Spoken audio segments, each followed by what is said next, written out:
नमस्कार मैत्रिणींनो, तुम्हाला मकर संक्रांतीच्या खूप खूप शुभेच्छा। मकर संक्रांती निमित्त आपण बनवणार आहोत तिळगुळाचे लाडू।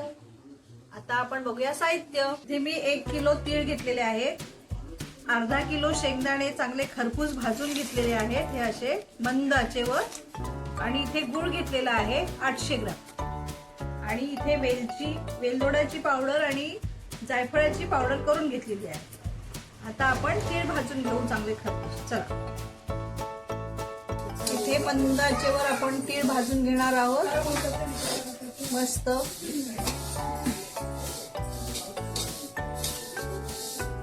मी एकदम मंद गॅस ठेवते। सगळे तीळ आपण असे भाजून घेणार आहोत। आपले तीळ भाजत आलेले, थोडे तांबूस कलर आलेला आहे आणि असे उडता येत आहे ना थोडे थोडे, असे खरपूस मंद आचेवर भाजून घ्यायचे।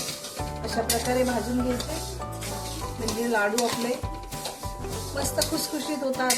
तिळातलं पाणी संपलं की ते असे फुगतात पण छान आहे बघा। भाजताना असे तीळ जरा दाणा तो टपोरा दिसतोय का, अशा प्रकारे तीळ भाजून घ्यायचे मस्त मंद आचेवर खरपूस। शेंगदाण्याचा कूट अशा प्रकारे बारीक केलेला आहे, अर्धा बारीक केला आहे, पूर्ण बारीक नाही करायचा। आणि आता तो मिक्स केलेला आहे, तीळ आणि शेंगदाणे कूट मिक्स केला आहे। आता पुढचं आपण तो गुळ आहे तो पातळ करून घेऊ। चला, हा चिक्कीचा गुळ आहे ना, त्यामुळे फक्त तो विरघळून घ्यायचा आहे। हे खडे विरघळले की आपण गॅस बंद करणार आहोत। जास्त त्याला आपण कडक करणार नाही, नाहीतर मग लाडू आपले कडक होतील। अशा प्रकारे आलंय होत थोडं।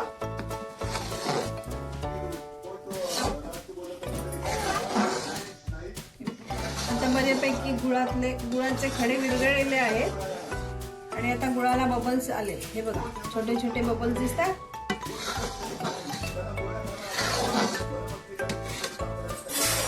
आपण आता बघणार आहे आपला पाक कसा झाला तो। जास्त कडक नको आहे आपल्याला।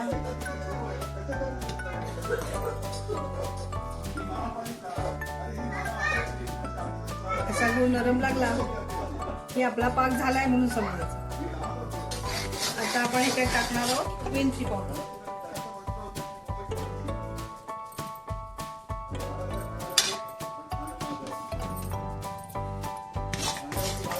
मिक्स करून घ्यायची।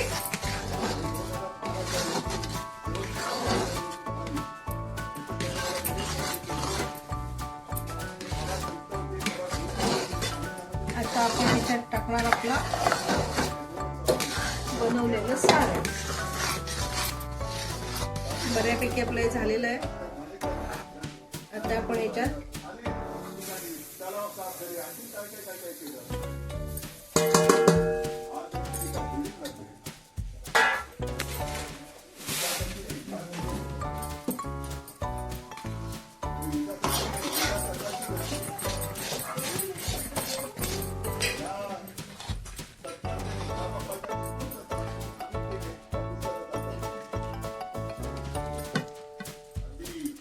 अशा प्रकारे तिळगुळचं सारण तयार आहे। आता आपण ते लगेच लाडू त्याचे वळायला घेऊ। थोडं गरम आहे ना, गरम गरमच वळायचे लाडू। हे बघा अशा प्रकारे थोडं हाताला असं तूप लावायचं आणि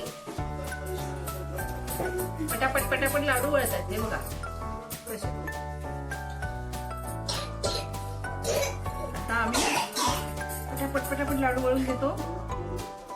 तुम्ही तोपर्यंत आमची रेसिपी लिहून घ्या आणि आवडलं तर आम्हाला कळवा।